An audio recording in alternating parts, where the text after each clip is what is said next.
You're killing me, Smalls. We making movies, no acting in. I'm fucking Instagram action shit. UPS shipping packages.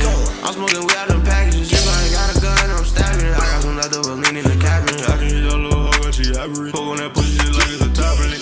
We making movies, no acting in. I'm fucking Instagram action shit. UPS doing the packaging. I'm smoking good ass weed out them packages. I can't lie, 'cause I ain't capping it. Welcome back to the DNA podcast. It's your boy D. It's your boy Antonio. Let's get to it. This week we have a very special guest, up and coming rapper and recording artist, Deshaun James. Hey, how y'all doing? Thanks for having me too. I appreciate this. Of course. Just off the bat, tell the people a little bit about yourself. So my name is Deshaun James. I'm a pop/rap artist. I just moved down here from North Dakota, and I've been down here for about 3.5 months. So I've just been out kind of doing like a little tour press, like promoting my new album coming out. So, hey, I'm excited. Let's rock. Mm-mm. So, are you staying in North Carolina permanently, or you're just... No, right now, me and my girl, we live in Greenville, South Carolina. So I don't know how long I'm going to be staying here, but I'll be staying here for a while. You know, the music scene is actually sensational down south.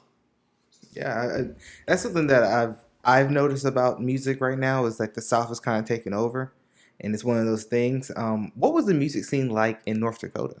Man, see, like it's more country up there, cornfield and all that. You know what I'm saying? So like Fargo, I did live in the biggest city in North Dakota, which was Fargo, but the scene, obviously, like you don't need to move from your city to blow up because you have the internet, but also guess what? Now the internet's oversaturated with musicians. Mm-hmm. So now you still have to network. You know, I mean, you think about big time mainstream artists; they're not just sitting at home, you know, on their phones networking. They have to still get out, go to events, do press tours, and all that stuff to promote anything they have coming out. So I just realized, like, yeah, I got to get out. But shout out to Fargo though. When did you realize I really wanted to do this music thing? 2017. It was when I was in college. I dropped out of community college with my brother. Shout out to Chauncey. And I was just like, you know, first actually what happened was we signed up for John Casablanca's modeling situation. We were like, they picked 4 people out of 120, and we were the 2 out of 4. So I said, well, this shit don't work out. I'm just gonna start making music, and it didn't work out. So then we started making music, and actually we won. We were in the top 4, but we didn't have the finances. We were broke college students. Mm-hmm. You know how that is. So I started making music, and it was just easier, I believe, to just make music. And plus, I'm too short to be a model. I understand that. I get that. Too short.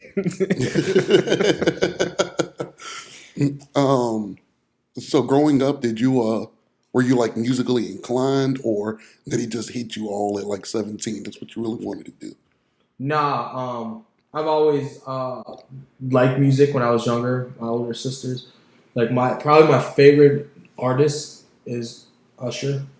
So I was put on Usher at a young age. I've always liked music. It's just until I really got into like college in 2017 where I was just like I actually want to like pursue this. So I mean I just been pursuing it heavily, and I've always liked music.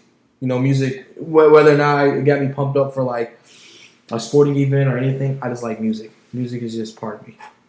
What was it like growing up in North Dakota? Because I think I've ever met. I didn't grow up in North Dakota. Okay. So I grew up in Minnesota, a small town called Eden Valley, Minnesota. And it was a small town, probably about like 800 to 1,000 people. Graduated with like 60 something plus kids in our class. It was chill. It was smooth.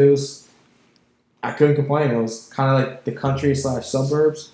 So I kind of had a solid upbringing. I was in foster care. So, I mean, even with that, I mean, I believe my life was better than most and worse than some. That's it. But it was good. I mean, I was an athlete, so I stayed out of trouble and just kept my nose going, man. Interesting. What kind of sports did you play? We both played sports growing up. So yeah, I was a wrestler. He wrestled and played football. So that's what's up. I played football, played a little bit of baseball until I got in like middle school. Then I ran track, and then I played basketball. So like in high school, up until high school, I just played basketball, football, and track. I ran track. But it was good. It kept me in shape. I think sports are good. I think sports are really good for people. You know, it teaches you the fundamental of like teamwork, and it can mold you to be a solid person in the future. So I'm grateful for my athletic ability that I had once upon a time. I always have a philosophy that all kids should play sports. Not everybody's going to be great, but just the life lessons you learn from it. I'm able, people love me at work, and I only do the stuff that I learned during football. Like, I don't put myself above the team. I don't let my ego get the best of, what we're trying to do. And it's like, I haven't heard this. I almost not have played sports. Like, this is like basic day one stuff you learn when being part of a team. Yeah, no. And since you guys are talking about that, since you're saying like it's especially in the workforce, example, that's a huge thing. You can tell like if people have been a part of a team or if they just put themselves above the team. And everybody's gonna have an ego. That's reality. That's life. You know what I'm saying? But it's always you gotta learn. You gotta know when to put it aside. Yeah, that's my thing. Yeah, I think also especially for me, like the being able to the metaphorically bite down the mouth guard and push through the rough patches and just take the good with the bad and take it on the chin. I think that's something that you learn in putting yourself in hard situations like sports and especially if you're choosing a hard sport like football or wrestling. Like it's one of those things where you're going to be hurt, but are you going to be stronger on the back end? And I think that's something that you learn coming out of the sport. Yeah, especially at a young age. Obviously because you're in high school, middle school. And if like you can handle that type of pressure at a young age, especially it's gonna get you ready for the real world. Because hey man, the real world don't care. Like it's gonna throw things at you, and you're gonna have to figure it out. No excuses. That's the way I live it. Like no excuses. Like the world does not owe anyone understanding.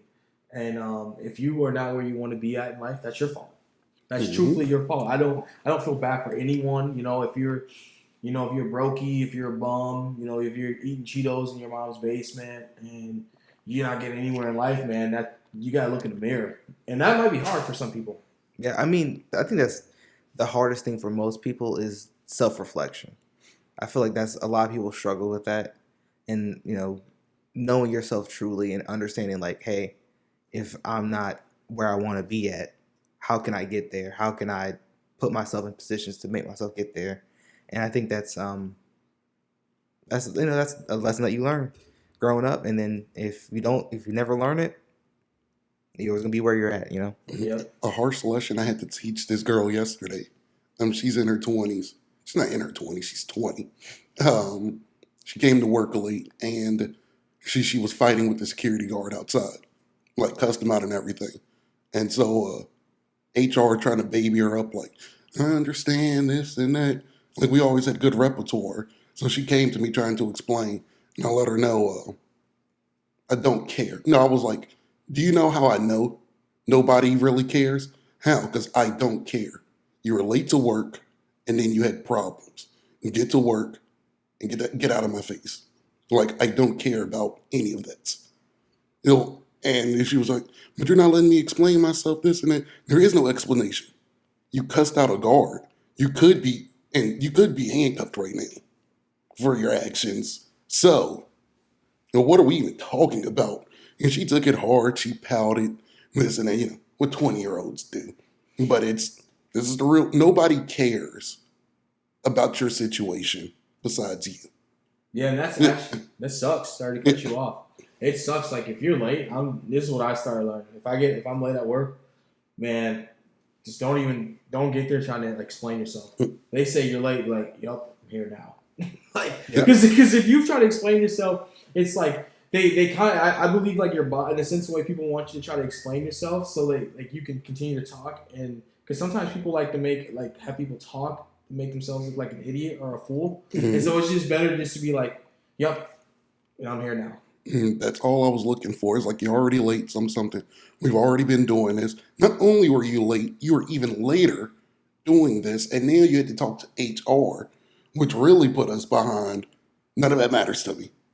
Go do your job, and go try to follow up. Go try to make up for the time that you missed. And it sucks. And some people was like, you're kind of hard on her. She's a kid. You got to learn. She's gonna learn. Y'all keep babying her like she's 20. The kid is not. Kid's like 10 years old. And Kid's 10 years old, about 20. that's what get me. Like, she's not 10. She's not 17. She's 20. She's 5 years younger than me. You see how there's a difference in his 5 years because I've accepted these things and just built. So, Yeah, And I do care for the girl. That's why I was this way. for sure. Because I don't want her to be 40 still thinking this is acceptable to be this way. So, Yeah, that's good though. That's awesome. but to get back to you, my man, why did you settle in the Carolinas? Like, I know the South, but what drove you here? 'Cause- All right, so like actually this is crazy. So when y'all know how I told y'all the story how I dropped out of college Mhm. and started pursuing music, there was nothing there. There was nothing in that town either. It was a little bit bigger than my hometown. So then my brother's girlfriend was like, "Okay, well I'm going to Costa Rica. Since you guys are not going to college, you guys should just move down with my family, and then just get a fresh new start." And I was just like, "Okay, let's go." And right there, my brother Chauncey was hesitant, and I was like, "Dude, I'm going with or without you." And then so we moved down here first time ever in 2018. Then he moved back up when she came back from Costa Rica, and I moved back up like a year later. And at that time, I was still perfecting music, getting better and getting better. This is why I appreciate North Dakota so much, Fargo, because it helped me get molded into the artist I am today. So that was sensational. So when I was making the move down here, I knew, okay, well, South Carolina, I don't want to live actually in Atlanta, nor do I want to live actually in Charlotte. Let's just go somewhere in South Carolina, Greenville. You're in between everything, You're in between Atlanta, you're in between Charlotte, driving distance, and Nashville too. So like you're kind of around like a lot of like popping areas for music. So I was like, that's the best sensational idea right there. To just go there and boom. And I like the South. Yeah, that's actually a pretty good like strategical idea. I'm not really into the music scene. I'm not an artist, so like I wouldn't have thought of it like that. But like because my initial thoughts like, oh, let me just move to the biggest city. A big city and a music town and go there. But I think it's a better idea to be able to bounce between them more easily because you're 2 hours from here.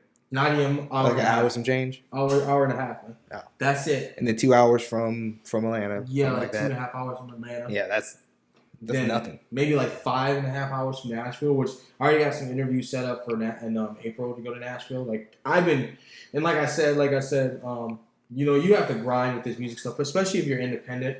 A lot of people want to sign, and I think that is the worst thing you possibly could probably do, especially because you get screwed over. And there's been a lot of artists coming out saying, "Yeah, my record label, they steal money, they screwed me over." So it's just like, dude, all the information's at your fingertips. So I truly, truly believe, man, like I have the best situation. I can use the internet to my advantage, everything. Mm-hmm. So I was just like, nah, we ain't gonna do that. That's crazy. So I mean, now we're just grinding, and since you're independent, you have to work harder. Yeah. Because now I have to set up everything. I have to pay for everything, and that's another thing. I mean, if you want to upgrade in anything, whether it's music, whether it's podcasting, whether it's even a business, you're gonna have to spend money. You're gonna have to invest in that, no matter what. No matter what, like if you want your car to keep running, if brakes go out, you're gonna have to invest in your car so your brakes are good, so you ain't crashing. That's reality of life. So I've learned like people take this stuff as a hobby, and that's why they're not as far as some people, and they wonder why am I not there? Because you're taking it as a hobby. Yeah, this is real life. So yeah, those are working for yourself. It's a bunch of like hidden secrets that come with it, and it doesn't matter what you do. Like we work with a baker, and she's an at-home baker, and she owns her own business. It hits you. Damn, I could be the greatest baker in the world and still fail at this because I got to be a marketer. I got to be customer service. I got to be a tax person. You got to do all these stuff that was just hidden. Like this ain't what's really talked about a lot when it's working for yourself. But everybody who's independent, solo, rising is all these things because we don't have anybody we can go to. Yeah, you don't have the capital to pay someone else to do it. Even if you, no matter what, you're either paying with your time or your money. Yeah. You know what I'm saying? So it's, I think the biggest thing is like your sweat equity. You know, how much work are you willing to put in to get what you want out, and I think that's what a lot of. I've heard that from a lot of independent artists. I watched an interview with I can't remember who it was now. That's not important, but he was an independent rapper, and he was talking about like, yeah, it's the work is 3 times as hard, but you get all your money. So everything that you get, everything that you put in, you're going to get out. There's no middleman. There's no nothing else to take the money away from you. So as hard as you work is what you're going to get out. So it's one of those things. Yeah, man, it's a beautiful thing. I like it. I actually recently just linked up with a publicist. So shout out to my publicist. So he's helping me. I'm just getting my website up here soon. Man, so it's like, I add some pieces to the team, will help. Because, I've always had people, like, I got a little bit of Deshaun James merch on, so some people will be like, hey, yo, where can I get it? It's like, damn, you got no website. You know what I'm saying? Like, I got no website. My brother's like, bro, you need to get a website. You need to get a website. Everybody kind of saying you need to get a website, and that's the reality of it. Like, that's another marketing strategic way because to get your name out there. Because if you can get posted up on people's shirt and they're rocking you, people are going to be interested. Could you imagine like walking down and somebody has a D&D, 10 people have D&D merch on. Guess what? That one person that sees like 10 people having it on, they're going to be like, okay, this is a 10th person I said, I got to go ask him. Who is this? Yeah. You know what I'm saying? And that's the reality of it, man. It's like a snowball effect. So you got to be able to get your music out there. Not just promoting your music, but also a brand. Like I've learned, like as an artist, you're a brand and you're a business. Yeah. And I believe it's 10% music and 90% marketing. Yeah, and like also on the merch front, like you're also diversifying your income, and like you're giving yourself some more breathing room in your the money situation. Like I think it's if you're an artist, it's probably stupid to not have some kind of merch, have some kind of physical product to sell, to also for the marketing aspect, but also just to make a little extra money on the side because like music is fickle, the industry is crazy, and I think it would be detrimental to not do it. Oh, absolutely. Obviously, there's new music coming out every day, and there's new merch coming out every day. But if you can have your music out there, you can have your merch out there. You can be sponsored. Mm-hmm. You could put yourself in front of everything. I've always like when you're watching a movie, and like if it's like a movie about like a star, and you're just like they already have enough money, or they don't need to go to this and go to that and go to this. It's actually smart. Yeah. Because what they're doing is they're imprinting on those spots. Mm-hmm. And now their name's going to be all over the place, everywhere. So it's hard to forget about them. If you're only just posting your music, promoting your music, and that's it, you have nothing else. Like we said, music's fickle. Boom, boom, boom. You can fade out. Oh, dang. Then you're not remembered. But if that happens, but also like eventually, if I get up higher, I want to also be an entertainer. I just don't want to be a musician. I want to be an entertainer, like kind of act a little bit. Be in commercials. That's gonna only help me out in the future. Yeah. I mean. Mm-hmm. So with your brand, and you said you're building it, what is like how are you building your brand, and how do you see your brand is kind of perceived right now? Right now, like people like I've understood like when I moved down here, I thought I was working hard up there, and I realized now I'm working harder now. But the way I would build, I see my brand is getting it out there. Example, coming on your guys' platform, traveling, doing all that. Obviously, eventually doing shows. But I always believe this, like, instead of throwing your music in front of people, hey, listen to my music. Hey, listen to my music. I've done this multiple ways. And if you talk to somebody and you talk to people, they get a good vibe off of you. This is another marketing strategy is if they get a good vibe off of you and they find out you make music, they're going to be like, well, I like him as a person. I want to go see if I'm going to like his art. Mm-hmm. And I've learned you get better responses from doing that rather than just, hey, listen to my music and shoving it down. So like I'd say my brand, it's still getting built up. But it's coming along. And I actually just recently got verified on Instagram. So I was lit. Tight. That was dope. And then I was recently featured in the Source article, It's like one of the biggest like. Yeah, I've heard stories. Yeah. Yeah. I just recently just got featured in that. I was featured in Hip Hop Gen Z. So like kind of like just getting your name out there, man. It's like I said, it's 10% of the music. I think it's marketing. Yeah. Because a lot of people say, "Oh, how'd you get verified, Deshaun? How'd you get verified?" It's like, well, first off, the reason why they'll verify an account is because they're gonna make sure like your stuff won't get stolen. They're gonna make sure that you are the person you're saying. So if you try to apply for it, but if they can't Google your name and not enough information comes up on you, you won't get the badge because it kind of shows a little bit of status and stuff. But like the reality of it is, you have to put yourself in articles. You got to get yourself across the board because you can perform all you want. Whether if you're in a small town, you can continue to perform. But who else is hearing you besides People in your small town? Yeah. Mm-hmm. Yeah. I think that's huge because I don't think most musicians know this, and I've told some other people, other musician friends that I know, music is only about 10% of it. When people know you, that's when they'll support you. How many of your favorite artists do you know? Like, know where they grew up, know what they went through. When you know somebody, that's when you support. Yeah. It's only so far that music is going to come and go because your sound is going to change. And then sometimes your stuff won't be as good as before. But when those people have a connection with you, they will always support you. Yeah. No, and now even now, like I'm happy you actually said that. That was sensational. What you just said because, especially with the sound. Like when I first started, like, even a year ago, I completely switched my genre around from just rap to pop, and now I have a pop album coming out. So it's just like your sound's changing, but it goes back to like if people know you, like I will always watch. Like Big Sean's my favorite rapper, and I watch interviews on him, and I genuinely I like him as a person. You know, it's like acting too. Like, you know, somebody can be a sensational actor, but if you don't kind of know them, I don't want to go act. I don't want to go watch that actor in the theater. You know what I'm saying? So it's like, yeah, when people, and I know like obviously they don't know you personally, but like the best way they can get to know you is through interviews, articles, social media. So that's how they get to know you.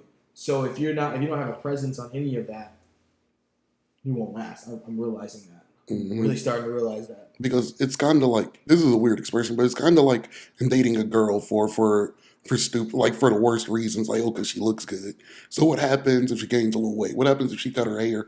You never really liked her, as opposed to when you date her because you actually like her, because that's actually who you want to be with. And that's music. If I like you only because of the music I hear, oh yeah, when you change, this is over, because I didn't really like you. I only liked what you perceive. That's why I think street rappers have a hard time evolving, because the people in the hood liked them when they were street rapping, but didn't really like them. So now since you moved out the hood, and now since you're doing better, you think you're better. And that's where, that's why most people don't get to make a Jay-Z type transition. Yeah, disconnect. Yeah. And that's just that's why music is so fickle, because, yeah, well, if they don't love you, then light comes and goes. Like, if you're not what they want you to be, then that's when it's, yeah. And that's why staying power is so hard. Yeah, that makes a lot of sense. That's why I like 21 Savage too. Like he actually evolved, and you know what, Chauncey, I'm talking to you about this because I remember when he first came out, he was just straight on like drill rap, yeah. You know, and then now he started getting in more mainstream wise, you know, getting on a song with Justin Bieber, then getting a soundtrack on the latest Saw movie. You know, I mean, like he actually evolved his sound, you know, from coming from the streets, and I was just like, that's actually dope. A lot of rappers should look up to him in that aspect, you know, because not everybody's gonna be a Jay-Z. Yeah, you know, that's just hard, you know. So I would say if you come from the streets in the sense of way of rapping, you should be looking at a 21 Savage.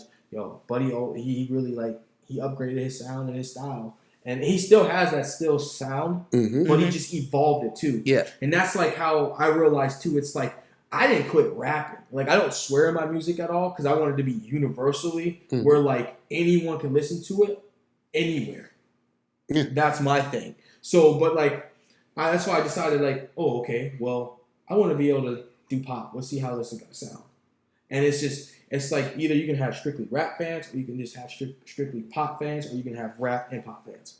That's gonna fill up more of the seats, and you're gonna be more universally sound, and you will be more known. And I think it's gonna help you out. Well, yeah, it helped me out. It's helping me out so much more. I mean, tremendously. So I love it. And I still rap. I ain't gonna stop rapping. That's fun too. I just think if you don't challenge yourself, like eventually if y'all just kept the same everything, eventually you'd love podcasting, but like if you just stay the same, you'd be like, this isn't it. And this is why we started doing interviews again, because it started to get a little stale just doing our regular episodes, but like having a third person in the room, we get to talk about different topics, talk about like your life, this, that, and that, and it just made it fresh. So I think with any art, it's always important to change your style or your medium or whatever you're doing, just to challenge yourself and expand your horizons in your art. Absolutely. That's the only way you'll stay. Longevity kills. It's like the same with sports though too. Mm-hmm. I'm a huge LeBron fan. But like if he would keep going to the hoop, keep driving to the hoop, and not actually learning how to play basketball, his career would end in the wild. Mm-hmm. All the wear and tear on his body. Wear and tear, man. Like that's why a lot of NBA guys are out the league. Like when you realize LeBron's just a freak athlete. Well, he is, but also he still scores when he's dishing it out. So so it's just like you got to evolve your game, and that's in anything, though. That's in anything. Mm-hmm. Eventually, stuff fades. I hate him, but I like him for this reason. Tom Brady. It's like when people look at he's unathletic. He still is unathletic, but he's way more athletic than he was 20 years ago. Like, I don't know how he's did it, but he tricks his body, tricked time into just making it work for him. Like, he could have stayed the same unathletic guy in 02. Probably could have, not probably, he would have had a Hall of Fame career, this and that, probably be done 2014. Nobody would have had a problem with that. But it's just, damn. I don't even know how he does it. He talks about it, but it's like, that's impossible. How did you play to your freaking 40-something? 45? Yes. Yeah. And I told somebody this, if you think long and hard, do you believe Tom Brady's going to live up to 90? Like, not wishing nothing on him. He was like, I don't really think so. So he's played football more than his life. Like, that's the wicked thing in my mind of like, damn, he cheated life somehow. He's played football more than half of his lifespan. Yeah, now a lot of people might say like, oh, well, no, he hasn't been in the league. No, you're talking about from when he was young playing football, middle school, high school, college, and NFL. Like that's what we talking about. Yeah, he probably was like 6 or 7 when he first started playing football. Man. Like football's been part of that man's life. So I get it. I get why he want to give it up. Yeah, and I looked at him and I looked at people like LeBron, just seeing how they've switched stuff up, and it's like you become revolutionary when you just do your own thing, and I think that's important. People try to imitate others. No, just be yourself. Be realistic with what you want out of whatever. Be realistic with what you want out of the sport, what you want out of music, what we want out of podcasting, and when you're realistic with yourself, you can make all the right decisions to lead you down what you want to do. And that's what they were realistic. They wanted not to break their bodies, but play at a high level more than their previous. Yeah. And they found a way. And it's like everybody's basically doing it now, but they were the ones. No, those gonna be the ones you point to. Like, yeah, they really did it. But like they did it at a high level. Like, there's one thing to be able to do something, but are you doing it at a high level? Yeah, for sure. Mm-hmm. That's different. Like, so that's the way I look at music too. Like, I implement music, sports, and all types of things. And you just gotta be evolutionary, man. You can't just be for one crowd. Mm-hmm. Because I couldn't like. I've been around all. You gotta learn how to adapt to in your environments, and like it goes back to like people coming off from the streets and then all of a sudden becoming multimillionaires. They're going to be around other people who are like that. So you can't have your mindset also has to adapt and change And you learn that. You have to learn that, or else you will get left behind. Basically, being in the workforce, like you're not going to be around people that's exactly like. If you want to move on, you're not going to be around people that's exactly like you all the time. If you are, you're not progressing. That's true. So You're better off just being alone and figuring it out on your own. Like, that's the way I look at that. Like, I have a motor. Like, I just want to get out there and promote myself and get on people's platforms and hype. Like, I've learned, like, not even just from where I'm from, but, like, I just think any independent artist who's going to be dropping a project, I look at it like, what are they exactly doing to promote it? Because, like, I would say this: it's easy to promote on Instagram. It's easy to promote on social media. That's easy. Just a picture. be like, hey, new album coming. But are you actually going to meet with people and actually building a connection and building a network and talking about your project, talking about yourself? Because you gotta also, they could have about 50 people who watch their podcast, but that's 50 new people who knows you. The world's bigger than your oyster. Like that's something you gotta understand. Like the world's bigger than you. So you can go on this podcast that has 50, or this podcast that has 100, or this radio station that has 5,000 listeners, and now they're hearing you. That's adding more to your arsenal, and it's like that's what you have to think about. And if you're promoting anything, like you can't just post it on social media. I think that's the easiest thing. That's easy. You gotta. I think going places, promoting, putting your face in front of it, your brand. That's harder. That's more difficult because sometimes you're not gonna want to do it. I have not yet come across that. I enjoy this. So because you're gonna, if my goal is to make a living off of it. So me making a living off of it, I'm gonna have to do this eventually. So if I don't enjoy it now, well, I should quit. Yeah. Because it's going to be more demanding. I should quit then. This is the fun part. Yeah. Shout out to my man's Sloan. He asked me. He said, "Hey man, I know you're kind of doing your own little press tour promotion for your album, but do you enjoy like going to these other people's platforms?" I'm like, "Yeah." He's like, "All right, man. I just want to ask because the moment you don't enjoy it, that's not good." And I was like, "Yeah." Yeah, I feel like that's anything that you do. Like I'm a chef by trade, so like that's my day job, and so like there kind of became a point in my career as a chef where I was like, "Damn, this is starting to become a job for me. This is not fun," and I had to distance myself from the job that I was at. Like, let me go somewhere else and pursue this somewhere else.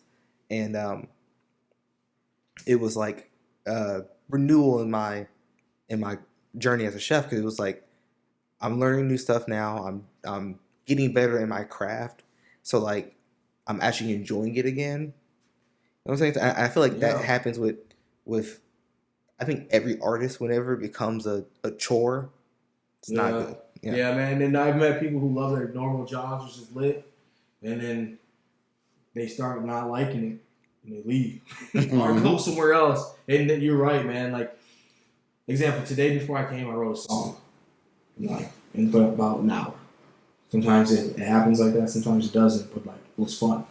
The process is so fun. That's like probably the most fun part about music is making it. Like, because you never know which song you have in a vault that can go, or a new song if you write. Because let's say you write a new song, and that be the song to take off. You will remember everything about that song. Where you wrote it, what time it was, what day it was, how it was the weather. You remember it. So that's the most beautiful thing about it. So I enjoy it, man. I love it. And you're going to put a lot of money in, time, like you said, your own resources. But that's how I know I genuinely will understand and believe in myself. Because I think if you don't believe in yourself, you're not going to put finances behind you. You're not going to finance yourself. You're going to be like, oh, well, you're going to try to find someone else to try to do it. But no one's going to do that if you haven't done that. Like my publicist that I'm now with, he was like, yeah, you're the hardest artist I've ever worked with. He's only known me for like 3 weeks. and within those 3 weeks, I got on the source and I got verified. So he's just like, yeah. And so he has a lot of connections, so that's only going to help me more so, and him. So I mean, yeah. this is kind of an off-topic question, but on brand. So you said you're a mix of pop and rap. Yeah, no, this is on topic. I like this. I've always had this question: what makes pop music? Because to me nowadays, pop music is rap music. Really? It's the popular genre of music, and so like I feel like rap is the most popular genre. if that Actually, makes rap sense. is declining right now. It is because It is. it sucks. Don't get me wrong, it sucks. It actually is declining a little bit, which is actually kind of interesting. But I would say, and I've been asked that question, but I'd say pop music to me is up tempo. You will hear like example. You can go back to '02. You can go back to like even like the Backstreet Boys. Mhm. Like they're a pop band. Their stuff's poppy. It's jumpy. You can listen to it. You're going. You're liking it. You know what I'm saying? Where somebody's music, and then we can go fast forward like Justin Bieber, for example. His music is pop, especially his newer stuff, his older stuff is pop. And then you listen to like, there's so many subgenres. Mhm. So like I think of like JB as like straight pop, like hardcore pop. Where I think of Ed Sheeran as pop alternative. Mhm. His isn't like, oh yeah, you're going, you know what I'm saying? Yeah. But it's still catchy enough for you to just like rock with it. So that I think there's subgenres of music is like completely evolved Mhm. to like subgenres now. I was about to say because when people hear pop, it's like, oh, that's Britney Spears. I mean, you can say that, but I consider Drake a pop artist more than a rapper. Really? Yeah, but then that's not to really take away from him rapping, but is he not a pop guy? But that's why but you look at Drake though, that's why his longevity was better than most people. Yeah. I'm about to say just like I guess people hear pop and think of it as a negative thing. Like, oh, you're trying to say I don't rap? I mean, you rap differently. Like I think of Lil Uzi Vert as more of a rock star, pop star person than a rapper. It's no shit. Like this is not me trying to discredit you. That's his favorite rapper. So. Yeah. You like Uzi? Yeah. Love Uzi. Uzi? Yeah, in an interview, actually, I remember it was like he was on an Ebron show and he was just like, he's like, so you a rapper? And he was like, no, I'm a rock star. Yeah. I mean, he really is because he's not rapping. Because rap to me would be like my voice right now, and then I just start jotting down some things where Uzi's more like he's melodic with it, but he's like getting lit and getting turned up. Yeah. And obviously he can still rap. Like it's just to me, and that makes sense. Like I was talking to this one A&R dude, and he was just like, no, you're hip hop. Like you gotta stick with hip hop. And I'm just like, you're a drunk. Nah, I'm not doing that. I'm gonna do what I want to do, and I enjoy rapping, and I also enjoy singing in a sense, a way of like challenging myself. Like I've learned, like if I'm on like one of my own pop songs and I do the hook, which is more so melodic singing, and then the verse melodic singing, and then I do the rap part. It takes me longer to do the singing part, and the rap part I knock it out within 1 or 2 takes. The first take, it's still good, but it's just like I just want to get my voice warmed up real quick. Let's do it.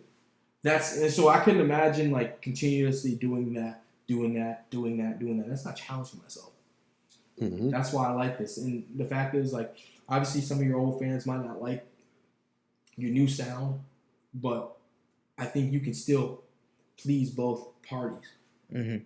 And I couldn't just do pop music anymore, and I couldn't just do rap music anymore. I just like fusing both of them together and using it to my benefit.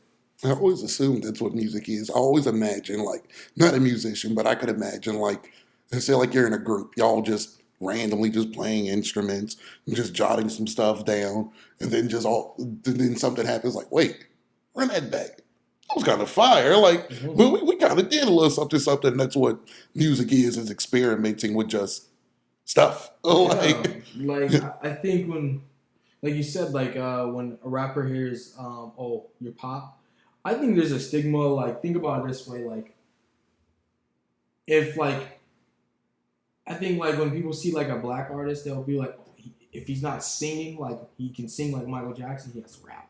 You're a rapper. Yeah. And then if you see a white artist, you're going to be like, oh, well, he's probably country. Country, or he does, like, rock alternative. You know, or a little bit, or some pop, and it's just like, hey, man, he might rap. And he does rap. He's actually good. You know what I'm saying? It was just like, it's like Kane Brown example. People thought Kane Brown, when he first came up, they thought he was going to be a rapper.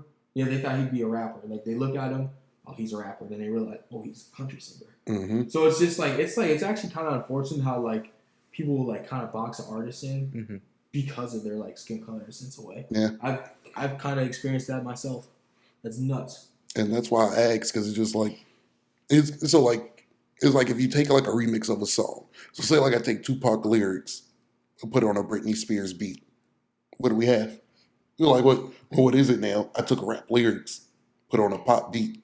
I'd Well, say yeah. pop rap. Yeah, like I just say pop rap. Like that's what I usually like. If people ask what's your genre, Deshaun, pop rap, pop hip hop, like that's the best way to put it. You know, because you can tell the difference between if somebody's rapping and if somebody's singing. Yeah. Mm-hmm. You're that's asinine if you're gonna sit there and say no, you can't tell. Yeah, you can. You can tell the difference. Mm-hmm. Or harmonizing, because that's what's huge now. Yeah. And just like, kind of singing, but kind of rapping. And once again, it sounds bad when I say it. I like it. I like that rappers do it. It makes you more, I guess, appealing to everybody doing it. Yeah, like I said, would you just want these fans, or do you want both of them? You have 5 million people over here that like pop, so you can only have 5 million fans, or 5 million rap fans, so you can only have 5, or you want 10. Yeah, that's the way I look at it. But like also, I get it. Like some people, and obviously, like music is subjective. I understand that, and if you're not really from like, some people would say like new artists or 21 Savage, for example, they don't like him because what he's rapping about, he's just rapping about bullshit. He's really not. He's actually rapping about what he's experienced. Mm-hmm. Same with Lil Baby. Mm-hmm. Like, there's a reason why certain people like Lil Baby, and there's even people out in the suburbs that like Lil Baby. You know what I'm saying? So it's just like, dude, they're rapping about real life. They're rapping about their life. Yep. No one can rap. No one can get down, write lyrics for any one of those two guys I just named better and tell their story better than them. Yep. You know, that's the way I look at it.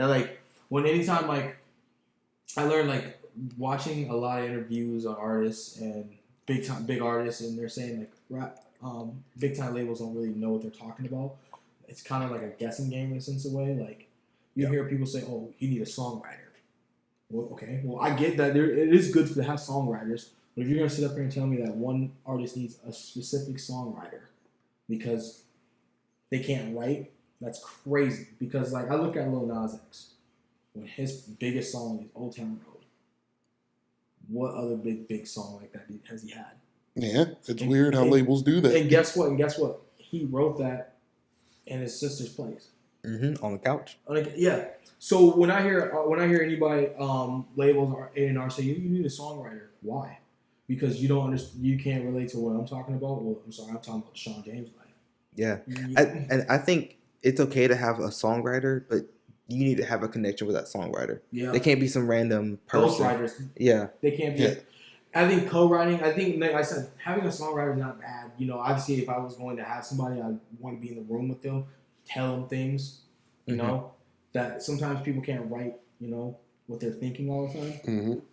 But like, for you to sit there and say an artist needs a songwriter. The artist that cannot write their own lyrics because whatever. That's crazy. Because I look at a Lil Nas X, for example. Dude, he wrote that on the couch. Yeah. Why hasn't he had another hit like that? You know, you guys are putting him around these big industry people who, you know, are sensational songwriters. Why hasn't he had another hit like that? Sucking the soul out of it. Because and the thing is because the reason is because he was himself, I believe, when he wrote that record, and no one in the industry was thinking like that. That's the way I think about it. No one in the industry was thinking like that.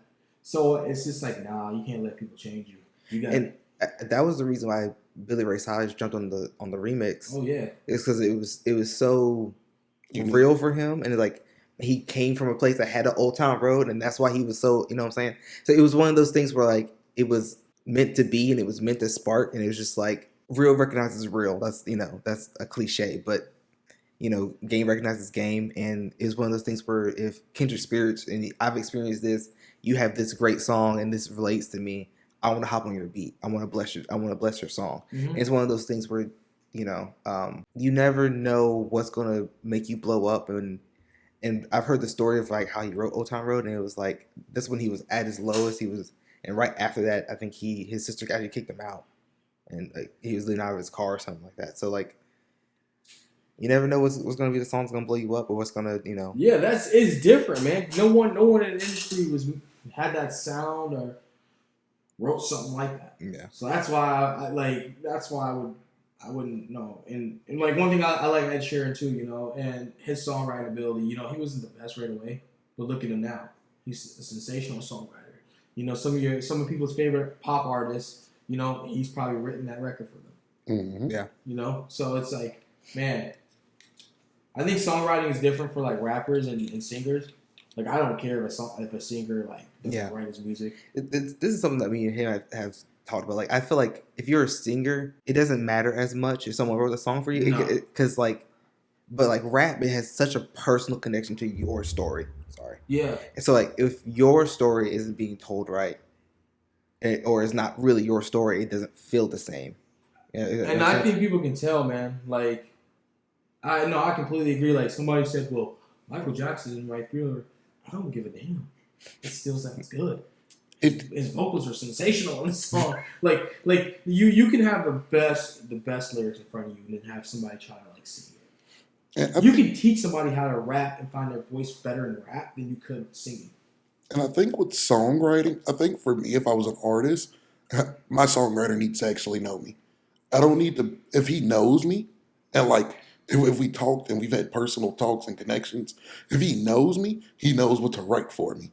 So like, I wouldn't be mad if I showed up, bro. I wrote this and it's fire, and I looked over it. Oh yeah, this is me. Like, we talked, you know me. But like, yeah, when you go to the studio and it's a faceless person, and it's like, yeah, we came up with this. What you mean you come up with this? This is my first time meeting you. So like, Michael Jackson probably did not write Thriller, but the people who were around him knew him, and he was still hands-on with stuff. I consider it writing also if you give somebody something and they make edits. So like, I guess technically he didn't make the whole song, but Quincy Jones said that he rewrote some parts. He boom, boom. If he didn't like this, took this out. Like, he's hands-on with the beats, choreography, this. So what, he didn't make the song from scratch. Like, that's crazy. It was like an interview I saw Chris Brown say. He's like, listen, man, they can write anything for me when it comes to singing, but when I'm rapping, no, I'm writing that. And I was like, oh, well, that makes sense. And Chris Brown's a singer. So it's just like, yeah, man, like, I get it. Because then at that point, it comes out. It comes to the point where it's just like, yo, you can go pick up anybody who looks decent, who dresses decent, who talks decent, and write lyrics for them, and be like, just get in the studio and rap that. Then it makes it more so like, oh damn, anyone can do that. Yeah. That's why big labels keep trying to come up with their own whatever's out of random. Yeah, I mean, I think some of the that's why a lot of artists fall off. I really truly do believe that. I really do believe that. Yeah, I think as a label, you're better off investing in someone who's distinctly them and who is truly talented than pouring your money into a random that has a little bit of talent, but they look good and they can they put on a show. Yeah, I think it would be a better investment for me as a company to invest in someone like you who wants it and knows it, and willing to put the hours in. Than someone who's just because you got to think about it this way. Like, I was just watching the interview, and it shows like there's new people coming in the industry every single day, right? So could you imagine being the hottest artist the hottest rap artist or the hottest pop artist for about a year or two, right? And people are writing you songs, and then somebody else comes up, and they're just like, well, this guy or this girl looks like she's gonna sell more, so you know what? I'm gonna give this song to her. Oh, this song seems good for her. I'm gonna give it to her. Oh, I'm gonna give it to him. So it's just like in that whole entire 1 to 2 year span, you didn't write nothing. You didn't even try to write nothing. Mm-hmm. So now you're definitely screwed. Because now, even if you do find somebody to write, let's say that songwriter's not as good as this one. Mm-hmm. So it's just best to be in a room or still write your own stuff. And honestly, I still to this day think that some of the artists' best songs, when they're at the lowest, they've written. Because it comes down to like, you're talking about your experience. No one else can talk. No one. We've had a discussion about this. Funny, most of my favorite rap, like if you give me a rapper, most of my favorite stuff is either their first stuff or their mixtapes. We were just going down the list. You pick their stuff before they blow up. Sounds more sincere. I want the damn beat to sound a little off because they ain't edited right. I want it to be a little echo because their equipment won't good enough. Like, I like that stuff. When it's too produced, I don't know. When it's too produced, it just kind of takes me out a little bit. Like, Really? yeah, it's weird. Kendrick Lamar, favorite Section 80. More Than Good Kid, Mad City. Does have a connection with Section 80. Kanye West, College Dropout. It's not Graduate. 50 Cent. It's not Get Rich or Die Trying. It's the album before Get Rich or Die Trying. I just like mixtapes and like it just sounds more. It sounds more them, but it is more them because there's no label interference. It was just them putting all their heart and all their work out there, and that's just yeah. I didn't even know this about myself till we started listing off stuff. It was oh yeah. I guess I do like I guess I do like their day one project as opposed to boom boom. That happens. Yeah. That's you're kind of actually the first person to like say like not like they like their old stuff more, but to say like I like their old stuff more because like it's not as Polished. Yeah, polished. It's not as polished, man. So it's just like that's interesting. Because me, I'm all about trying to polish it. Yeah, and you know, because eventually, if I want to sound as professional as possible on my own. Yeah. So if you are listening to a rap song and then Deshaun James comes on, you don't think twice about it. You're just like, oh, this is dope. This is dope. Yeah. You know what I'm saying? So like, I think it's still, if you're an independent artist and you still want to polish your stuff, I still say do that. Because you want to get, your listeners. D is just weird. Don't worry about that. No, but that I get it. Like, yeah, I mean, that's logical. That completely is because it's like you realize that's actually them. You're listening to it. You're just like, they really gave it their all. Like, it makes me feel like I'm on the journey with you. And so like now, somebody was like, so what if Kendrick Lamar released another thing and it's unpolished? That's not good. He's on a label. Yeah, that's not good. I don't want him to release an unpolished thing. That means his people ain't doing right by him. Yeah, no, that's true. It's like example when I walk out of here, and if you guys ever take the time to listen to my music, you can be like, oh, okay, and it keeps going up, and then eventually when I get to that point, you'll be like, yeah, we actually met the guy. I was talking to my publicist a week ago, and he said, you know how weird it would be if somebody had a $20,000 video, and that was their first video, their first song, and it was perfect. It would be hard for people to connect with them because they weren't along for the journey. I'm like, dang. And I realize some people say, oh, when I hear people say, you came a long ways, or when I see that in other people's comment sections, oh my God, I'm proud of you, you came a long way. I'm just like, why do they say that? And I realize, like, when they first started, they were trash, just like me. Trash. Trash. I like Lil Uzi Vert. I went back to his original stuff. God, that motherfucker sucked at rapping. I respect him for keep going because it was god awful.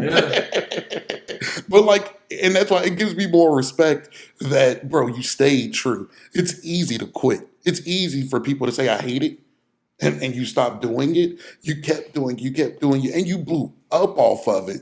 Like, that, for me, that's something that nobody will ever be able to take away from you. Even if you lose all your money, even if you do become a has-been, they can never take away the fact that I did that. Yeah. That I went down my own path when nobody had faith in me. And boom.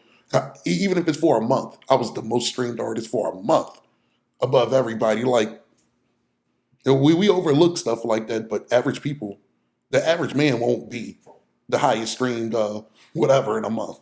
That's just, it's going to be such a low percentage of people to ever do that. Yeah, you're right. And so, that's the truth. That's the truth, man. I look at it this way, man. Never give up on your dreams. If your dream isn't bigger than you, it's something wrong with your dream. And obviously, like, if you're around people who only believe just, you just need to go to work and you just need to have 9 to 5, you can't have an extraordinary dream. You gotta get away from them people. Yeah. You gotta get away from them people. And obviously, like, you have to still work a 9 to 5 until you start making a living off of your dreams. You have to. Mm-hmm. It is what it is, but that's the beauty of it all. It's like, you never know. Like, when I get in my car and I'm driving to work, I think to myself, dude, one day I won't be doing this. Yep. I truly believe in myself. I truly believe it. One day I won't be driving to work.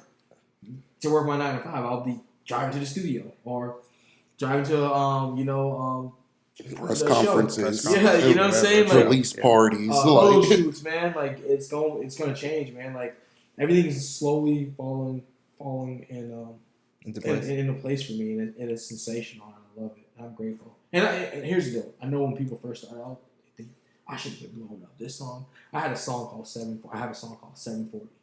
I dropped it like 4 years ago, and People love that song. And when I first made it, I'm like, this is catchy. Like I should blow up off of this.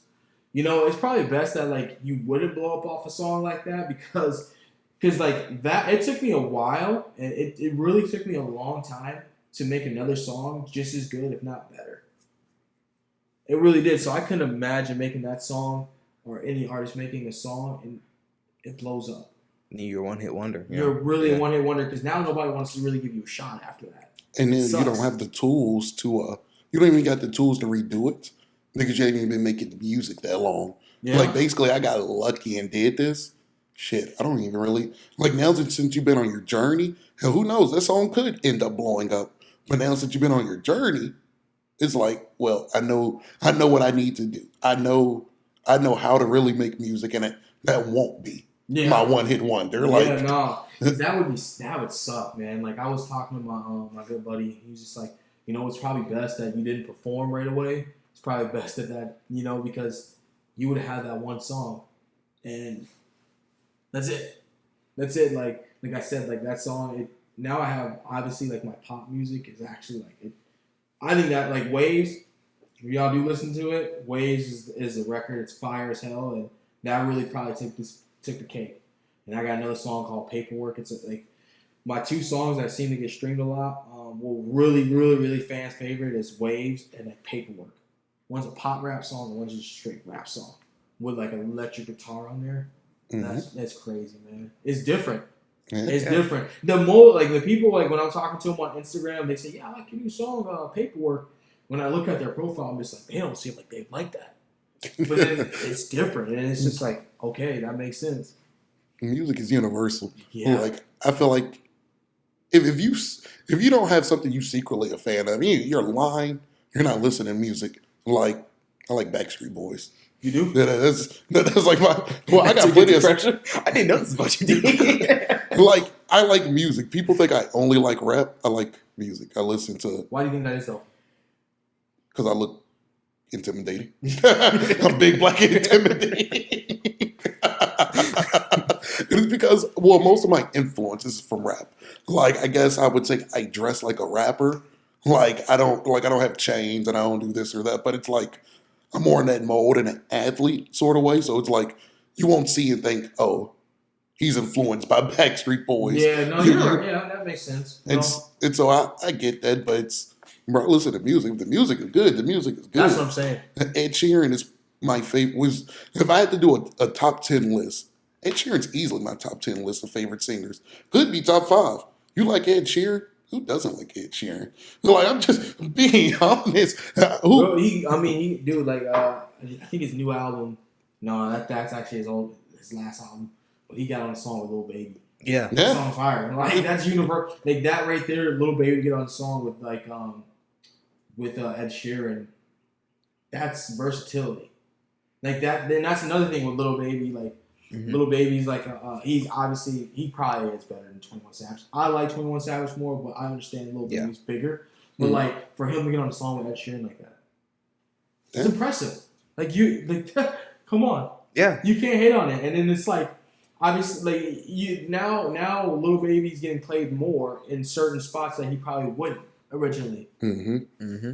Like that's a marketing. That's a good marketing strategy. You know what I'm saying? So that's the way I looked at it. I was just like, well, dude, I do like pop music. I do like rap music. I even like rock music, man. I'm not doing that, but like, I like if it sounds good, I like it. Yeah, we've seen other artists do this. Like Lil Wayne, he went deep into like skating culture and like rock and roll, but also at one point Lil Wayne was on any and everybody's feature. Mm-hmm. If it was a song, Lil Wayne was on it. The R&B was the feature. It is like that. Most people don't understand. And I guess you subconsciously know this. Features was made to expand to a different horizon. Yeah, like that's the initial reason it was made. It's good to help build your day ones up. But it was made specifically for you to capture a rapper, to capture the R&B market, or the R&B artist to get into the rap market. Like its features are relatively new. I want to say 70s. relatively new. Yeah, and you might do a duet before then. I think, like, yeah, Yeah, like Marvin You know? Gaye and Patti LaBelle's not a feature. They were duetting, but like features is relatively new because and it was made specifically for that. And why not do it? Why if you like Ed Sheeran reaches out to you. What I'm gonna say? No, it don't fit. Yeah, it don't no, fit my I don't- demographic. I don't care what anybody says. You can be the most like. You can be an independent country artist, the biggest country artist ever, like independent, no label. And let's say if Drake would reach out to you, you're not gonna be like, nah, I'm not doing a song with Drake. You don't fit my demographics. You don't have to pay nothing. Nah, I'm not doing a song. And it's the same thing. You think you think like Lil Durk, for example, he did a song with Morgan Wallen. Yep. Like, come I was on. about to say that. Future did a song, hopped on a song with Ed Sheeran and Taylor Swift. Yep. Come on, like, nah, if you are, man, something wrong with you. That's crazy. That little Dirk song with Morgan Wallen? Yeah, pretty good song. Not gonna lie to you. Mhm. They played it at my job. And I was like, this is pretty decent. I downloaded it. I bumped it in my car. It's uniquely different. Man, I'm really open. Like, I like Taylor Swift. I like country music, man. I like I said, I like JV. I like Shawn Mendes. This is just my pop, the pop music and stuff that I really like. Some people ask me about like Rihanna. She's smooth. My favorite song by her is Unfaithful. That's a pop. I was like 5th grade listening to that. What is it, 5th grade? No. But like, yeah, I like that song a lot. And I don't know, man. Like, I think, like I said, man, when people see you, they just expect, oh, you need like this style of music because you look this way. Negative. If it's good, like you said, I'm listening to it. And that's the end of the day. If it's good, I'm gonna listen to it. That's crazy. Like, I used to love Katy Perry when she came out. Not when she came out, but when she had that little run. Yeah, there was about 3-4 years there where she was hot, running shit. She was hot, man. But the reason why, like, I respect like artists like JB and them and Ed Sheeran because they've been doing it for so many years. Especially like, you have to respect that, and even from and Chris Brown too. Like, I'm not a huge Chris Brown fan because personally, my brother's a Chris Brown fan. I'm more of an Usher fan. I love Usher a lot. But like, example, Usher too. He's been doing it for a long time too. And now he still makes music, but like for him to discover another huge talent like JB, like, you gotta respect that. Yeah. Like, it is what it is, man. So I mean, I think people are just like, you just gotta sit down and listen to it. When I realized like, yo, why do I not like country? And I couldn't country music, and I couldn't come up with a real legitimate reason. I was just like, the same reasonings I was coming up why I didn't like it is the same reason why people say that they wouldn't like rap. And I'm just like, Country music is just white people rap. We'll be telling people that's what it is. like, I think it's actually like, yeah, you know what? I actually heard a kid, like, I was working down here, man, and I heard a dude say, this kid was just like, my parents don't like rap, and I just told him it's a little faster pace of country music. I listened to a couple of country songs and they am doing drugs, fucking bitches, this and that. Yeah, they say it in a different way. Like, say it in a different way. Man. And so it's like, yeah, it's just, and I think It's cleaner. yeah, I've heard more rap and country remixes the past 2 years than I ever had heard in my life. And like, oh, it kind of goes together. It should go together because the lyric, once again, to like my Tupac on a Britney Spears beat, it should go together. This rapper lyrics matches the country lyrics. The beat is just different. Like, it's something like, what is it? I think it was Warren G. Regulate. And I can't think of the country song it was mixed with. Like, you know what? This got a fire. This is kind of hot. Yeah, no, I mean, I say the first rap song I kind of hip hop, R&B, country song I kind of got exposed to was Nelly with Tim McGraw over and over again. I swear to you, That was sensational. And then you watch the video, 2 different cultures, 2 different lifestyles. Yeah, but it was dope how they made it go. and it's funny I'll because listen to that in the car. it's too different, but then it's not that different No. because Nelly was always country. Yeah. He was always, and he's super country. He country. Like, Nelly's favorite genre of music is country music. Fun fact. Yeah, like that's why it's yeah, like yeah, you're right. Some people think that it's so far left. No, if you go back and really listen to Nelly, and then if you just if you just pick through the lyrics and just listen to his slang, oh wait a minute, he's been in this country. Yeah, he's from St. Louis. And then you think about it, Florida Georgia line, their song Cruise. Guess what happened to that? Nelly. Mm-hmm. Yep. Back in that era. Man, I'm telling you, man. Like I was talking to one of my old coworkers up north, and I was just like, you know what? I think Nelly was the first Drake, and he was like, you know what? I agree with you because Drake's pretty versatile. Mm-hmm. I think he's the second Drake. I always say Ja Rule is the original Drake. No. Ja Rule worked with Britney Spears. Ja Rule was he gets ridiculed for the stuff that Drake is. Nah, I'm sorry, but he's just not. I think he's the prototype.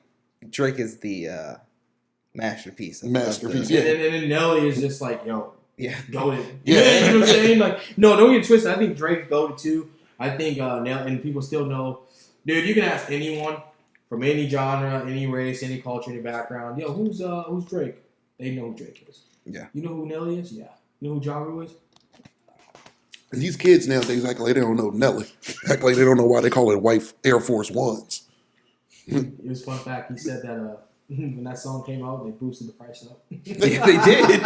I've been wearing Air Force Ones my whole life. People don't remember they used to be $40 before that song came out. I'm talking about the grown men prices was $40 until Nelly dropped that song, and then it became $80. And now kids nowadays like them. And now they're $140. Ain't paying $140 for those shoes. I ain't paying $140 for shoes that used to be $40. They haven't got any better since then. That's literally like if a rapper, well, it didn't happen, but like if Wiz Khalifa, when he was wearing Chuck Taylors, if they doubled in price. They did. Nah. At one They point. did? Yeah. Nah, shoes ain't that good. Nah. I wonder if, no, I don't. I doubt that. Because Jordans have always been pretty expensive. Because I know when Miley Cyrus had her album Bangers out, and she, the 23 song. Yeah, the 23 song. I think they didn't double. They're Jordans. They just started selling out faster. Like that's what Jordans, they sell out faster. Because I mean, you got to think about it. At that point, now you had Hannah Montana fans. Mm-hmm. I'm gonna go get some Jordans now. Yep. I mean, I see. That's the thing. I just think it's like crazy when people have an issue with like people cross genre and hopping in. I think as long as you respect the culture and stuff and all that, I think it's smooth. I'm still not a fan of Post Malone. We have the same feeling about Post Malone. I think he's an industry plant. Okay. I would say this. My favorite song by him is White Iris song. It's hard. I'm not gonna sit here and lie to you. I remember one day I was going to the basketball game, and I had the radio on. It's playing. I'm like, yo, who is this? And I was like, yo, this is hard. I never found it again for a while. But long story short, I think he is an industry plant because when that video did drop, Wiz Khalifa, big artist. I'm talking about this is when Khalifa was probably low key in his prime, and other artists were in their prime. And they said, "Oh, yo, that White Iverson song's fire, man. Y'all gotta go check it out." And I'm just like, there ain't no way in hell that Wiz Khalifa just came across this video like that. Also, his dad is pretty wealthy. You can't backtrack him either. Like an artist that's been doing it for years, you can always go to their back catalog. You can't backtrack Post Malone. I've tried. Since it's like his first. There's only one song like "Look What You Made Me," like "I Thought You Loved Me," and it was like a parody. Yeah, it was a troll song, but after that, yeah. So you're telling me that you made 2 songs and one of them was one of the hottest songs of the summer? Nah, you're a plant. Like you're a plant. Yeah, man. Because even if you go back and look at Kodak Black. There was a video. There's like Kodak's first song when he's like 14 years old rapping. Mm-hmm. You go back and look at a lot of people, and you're just like, oh yeah, it's like okay, look at the progression. And Post Malone just like he kind of came out of nowhere. He literally came out of nowhere. It kind of reminded me of the Kid Laroi too. Yeah, I'm not a fan of him, and I don't care. I'm not trying to bash anyone, but I'm just saying like, that's kind of weird to me. Like you come out of nowhere and like you're huge. Yeah. Like, that's just kind of interesting to me. The ambiguous thing to me is a problem. But maybe it's just me. I thought Post Malone was white when I first heard White Iverson. Like when I first listened, maybe a lighter skinned guy, this and that. And it was like when I seen the video, ain't no way in hell This is the guy singing like that about Allen Iverson. It's like it was too racially ambiguous. And like when people are so, is that a bad thing? You should not sound like somebody else. Like I just doubt that there's, if you have casual conversation with Post Malone, Yeah. that he sounds like that. I think the biggest problem is like for me, it's like it'd be one thing if you were really into the culture beforehand, but his dream was always to be a folk artist beforehand. If you listen to his interviews, folk music is his favorite genre of music. So it's like, what made you think this was the easiest route for me for success? Like, so it kind of gives me an exploitative feel. Like I'm going to come into this culture because it's easier for me to break out in this culture than it is in the one that I actually like to be in. I told you he shitted on rap. Like he actually was if you want music to make you feel, rap isn't for you. You're a rapper. That was crazy. Like, that's why Charlamagne the God does not like him. And I feel I have a deep personal connection with music. Rap helped me get out of my situation and made me believe that there was more to life. And so that's how I feel. Like, it's one thing for you not to like it, but you're a rapper. If say like what he said was true, how about you make some music people can feel? Like, how about you do that? Well, then too. Okay, so it goes back to Miley Cyrus. My girl knows I don't like her, and listen. I used to watch Disney Channel. Used to be the stuff back in the day. You know what I'm saying? I used to love Disney Channel. I would even sit up here and say, yeah, when it come on, Hannah Montana, I would watch it. I'm not gonna sit here and hold you guys, but when she straight up said in the interview, yeah, I think rap is just not good music.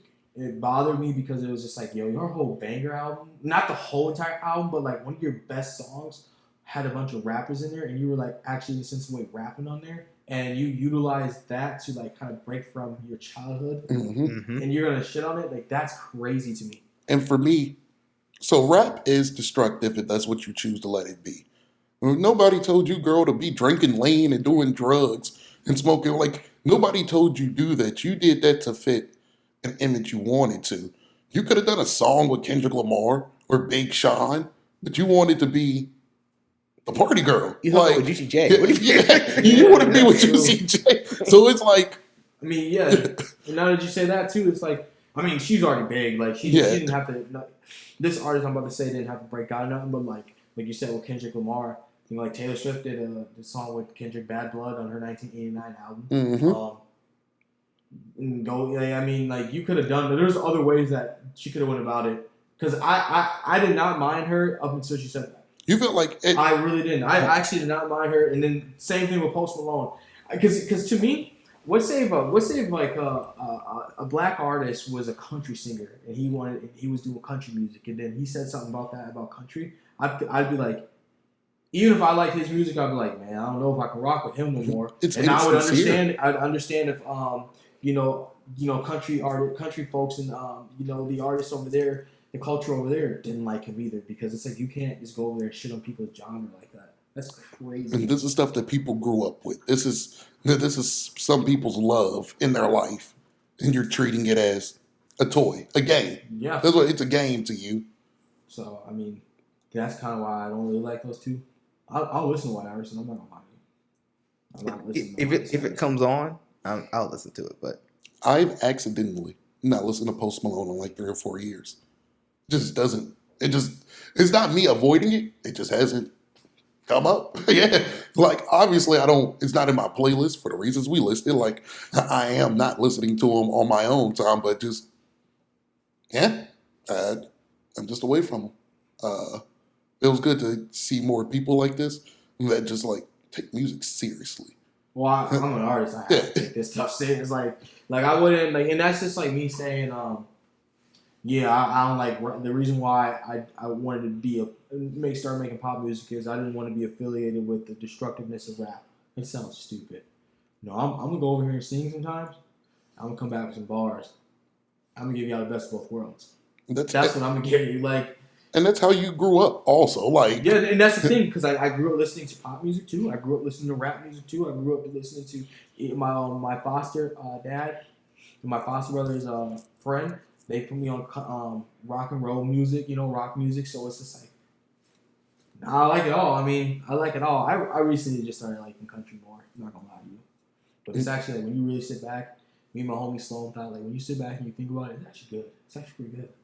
Yeah, good It's music actually is pretty good Like, music. it's good. It's like, dude, it's actually good. Like, people are just a bunch of haters. Yeah. Speaking of haters, this is where I switch topics a little bit. Have you had to deal with a whole bunch of haters, or like has haters been an issue for you? Yeah, absolutely. When you first, I think a hater could be like when, like you said, when you first start out, they hating and saying you trash. That's a hater. Like that's a hater. Like it doesn't matter. You should go ahead and give it up. You're never going to be a real rapper. Yeah. I mean, that is a hater. And then obviously you have some people who, oh, okay, I kind of see. They don't say nothing in the beginning, and they'll be like, okay, but then we kind of start doing something. They want to jump on the train, but like, yeah, I think anyone that like trying to do something extraordinary will have haters. Like, if you want to become a professional athlete or anything, you're gonna have people say you can't do this, you can't do that. I honestly would say it would be just as hard to become a doctor, or harder nowadays than it would be to become an entertainer. It is. You got to go through like 16 years of school. But you would never hear people say, "Oh, you can't do that." You guys should try to have more doctors. It's like, dude, that's tough. But actually, because I honestly think, and this is gonna sound crazy, because people are gonna be like, "Well, Deshaun, if it's that easy, then you should already be popping." But like, the thing is you can kind of get online and do some stupid stuff, and you can be famous. Mm-hmm. You do some stupid stuff being a doctor, you're not gonna be a doctor anymore. Yeah. You lose everything. Like, so like, I honestly think it'd be actually harder to be a doctor than an entertainer, actually, in a sense of way. Because I think I'm not gonna say it doesn't take discipline. It takes a lot of discipline, but like, dude, for you to have to get up, do all that work, and know things, depending on what type of doctor you're gonna be, like a brain surgeon and all that, like, nah, man, that's gonna be tough. That would be tough. No, you make a good point. Yeah, like, because you could, like, I learned, like, people like stupid. People entertain stupid, so it could be a stupid song that blows up.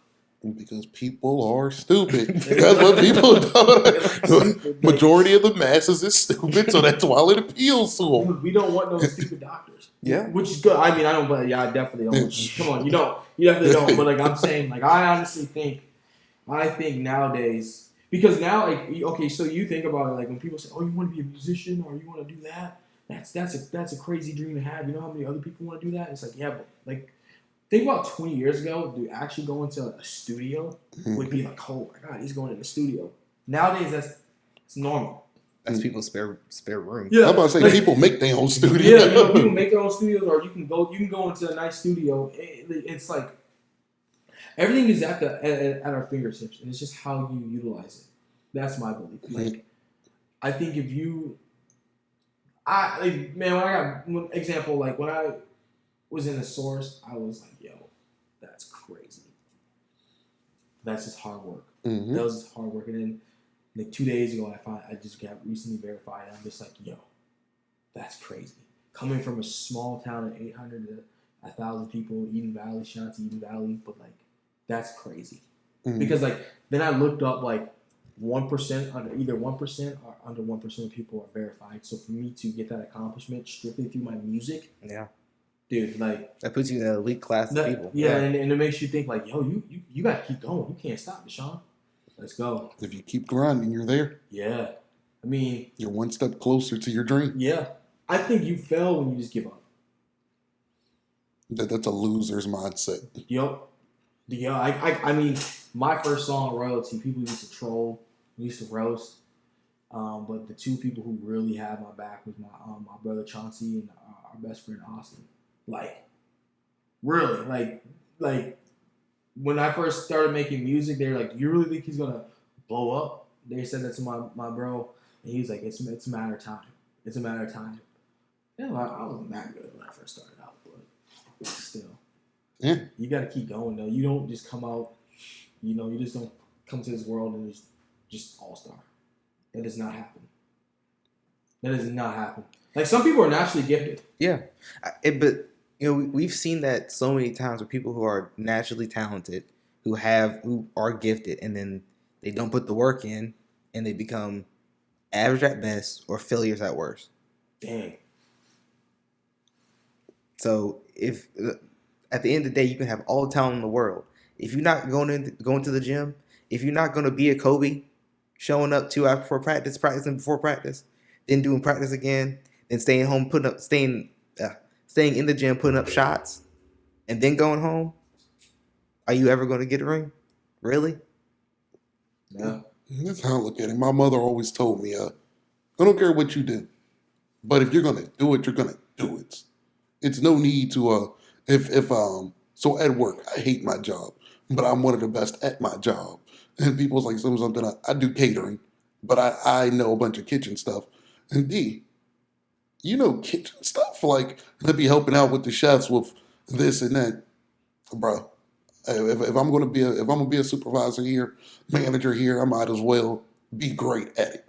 If you're going to, if you want to be an athlete, then everything you do should be at. Well, why are you at home all day Saturday? Why the hell aren't you putting up these shots? Well, why ain't you outside if you want to be this athlete? If you're making, I know there's a different process with music, but if you haven't been in a studio or haven't even tried writing lyrics in a week, is this really what you want to do?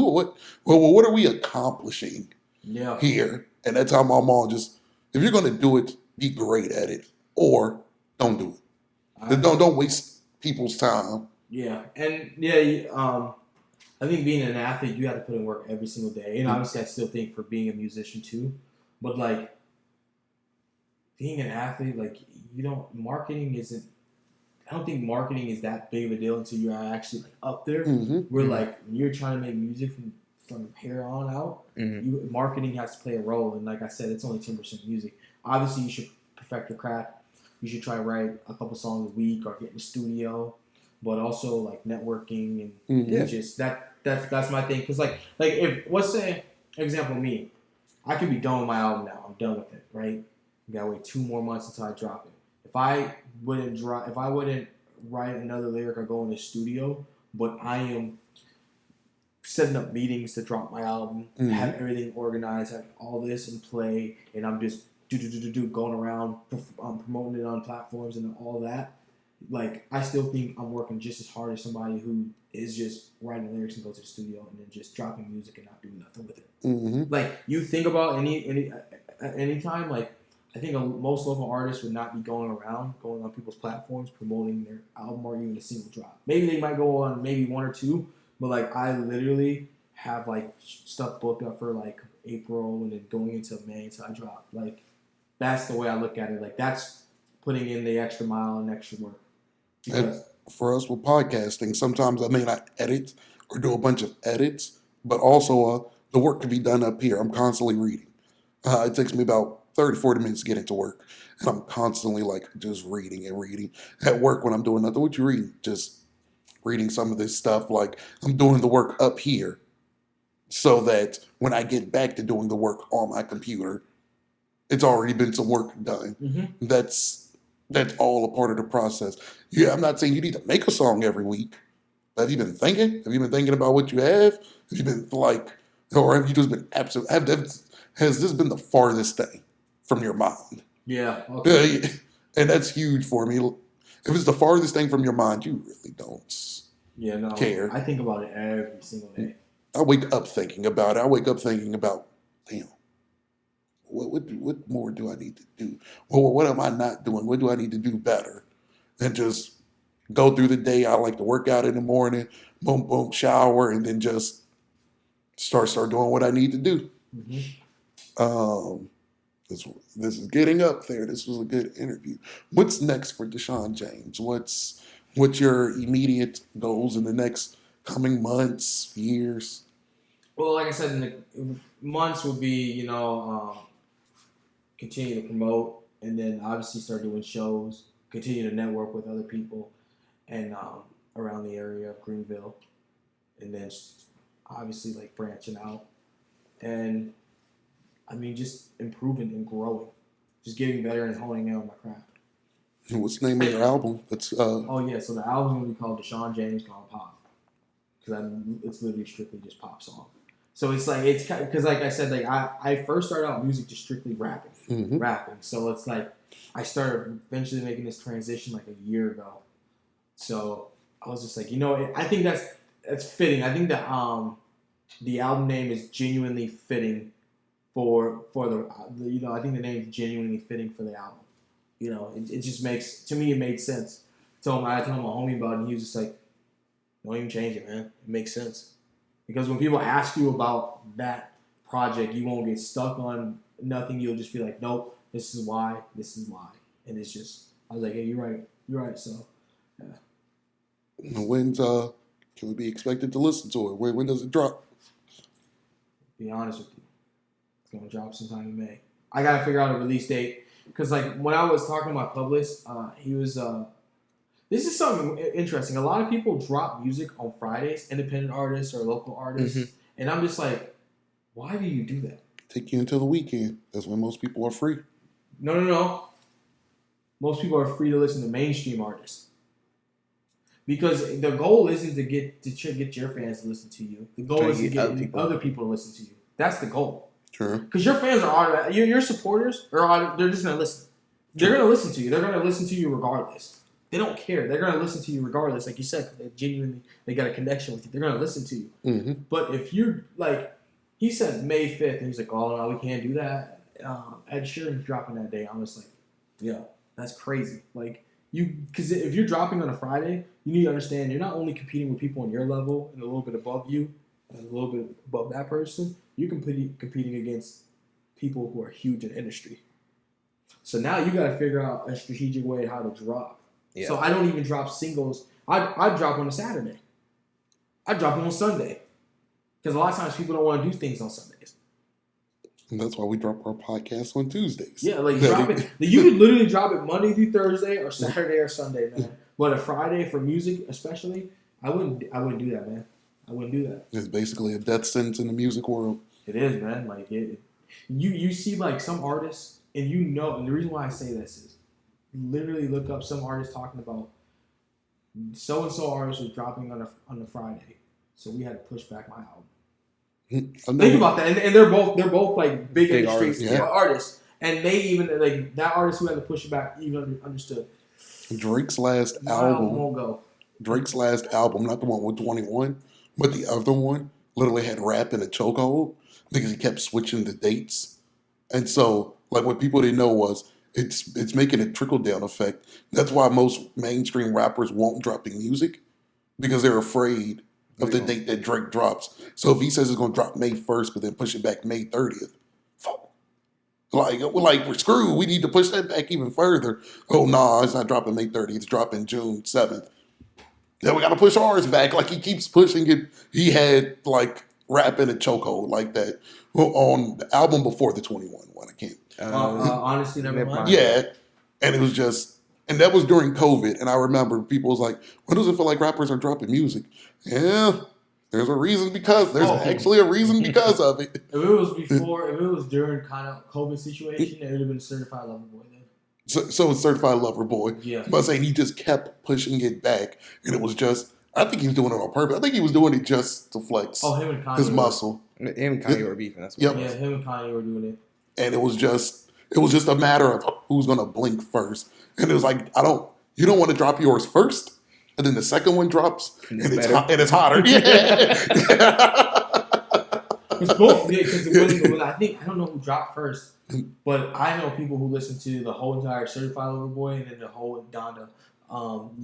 Like they compare, like, yo, which album is actually better? Like that's what I'm saying. Like if guys at that level are like, yo, we gotta push ours back because Drake's dropping.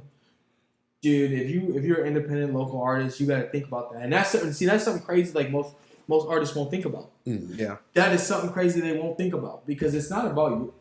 It is about your supporters who support you, but you have to reach out to a broader audience. And if like you said, going into the weekend, that's when everybody's free. I get it, but like. Man, you're gonna have to figure something out. Yeah. You're gonna have to figure something out. I think if people really are messing with your music, and if you push it hard enough, because there's an algorithm. I think social media has an algorithm. So like if example, and I think this helps is because if you guys post your stuff on YouTube or you guys post your stuff on your Instagram and you tag the guest, just imagine if one guest goes on this platform and another one, and gets tagged. Yeah. That's an algorithm right there. That is an algorithm. Oh, who's this? Okay. And it starts going, and that's really a way. It's like trending almost because it's like it's exactly trending. You know what I'm saying? All because you don't make the top 30 like on Twitter. You could have been 31. Like you're still there. Yeah. So it's just like oh, who is this person? Who is this person? And that's the thing. Like, so like you have to kind of, if you want to kind of be a big artist, but you're small, you have to think big too. Yeah. And like you watch like your favorite celebrity, your favorite actor, they're going on press runs to promote their movie. They have to do it. Why don't you think you have to do it? You know, because a lot of people just say, oh, like we said earlier, post a picture, yeah, my album's dropping this and this. Cool, you're only gonna have the people who your supporters. That's it. Your thousands of subscribers or your 1,000, whatever. That's it, man. That's literally it. So I'm trying to branch out to like a whole entire different audience. Get people to know who Deshaun James is as a person, and then dive into me later. That's the sensational part. I support that 100%. Yeah, appreciate that. You got anything to plug? Your socials, Yeah. You can follow me on the gram at Deshaun James 21. My YouTube is just my name, Deshaun James, and that's where y'all can find me. Spotify, Deshaun James. I'm on Apple Music, Spotify, etc., etc. And I appreciate y'all having me though. Of course. Any shout outs to your people? Yeah. I'm always, I'm gonna do so many podcast interviews and just radio interviews. I know that, and if you're gonna be like, dude, we're tired of hearing the same old people, but like, shout out to my brother Chauncey, shout out to my big brother Joe, shout out to my man Austin, shout out to my homie Greasy, shout out to my homie Chase, shout out to my homie Sloan, shout out to my homie BK. Oh man, that's all I got right now. That's all I got right now. Oh, shout out to my man's KY. Kyler, my son, he does all my art cover. Does all of it. So shout out to them. Shout out to the team. Shout out to the team. We good. You got anything else, Antonio? No, this has been a great episode, and one day I'll look to have you back on again. Yeah, for sure. I definitely come back on, man. And hey, we're all gonna be up. We're gonna be up more. Yes, of course. It's only to the clouds. Yep. The sky's not the limit. When I hear that, the sky's the limit, I'm just like, what? Oh. The stars above that, baby. Yeah, exactly. No, man. I appreciate y'all really having me on your platform. We appreciate you being on. Hey, appreciate it. And we out.